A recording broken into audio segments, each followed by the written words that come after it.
Hello guys, meron pa pala akong i-share sa inyo ito. So yung graphene seal, actually maganda siya.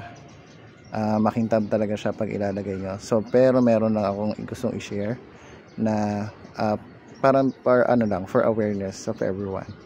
So meron kasi akong nagawang mali sa paglagay nito. So kasi nilagyan ko siya dito sa bandang hood na mainit yung hood. Kasi galing ako sa car wash that time. Tapos pag galing ko sa car wash, pagdating ko sa bahay, nilagyan ko siya nito. So sa body okay lang kasi hindi naman siya mainit. Pero nung pagdating ko dito sa sa hood, nung napansin ko nung nilagyan ko siya, instead na kumintab, mali ang nangyari. Para siyang nagasgas. Kung mapapansin niyo yan. Yan, napansin niyo yung mga marks na yan, hindi na yun matatanggal. Ayan o. Hindi na siya natatanggal. Kasi para siyang gas-gas na. Ayan o.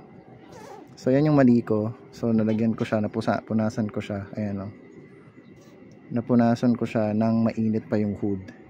So yan, just for for awareness of everyone. Maganda yung graphene seal. Basta wag nyo lang ilalagay sa medyo mainit or especially mainit na surface. Like dito yung pagkakamali ko, ayan o.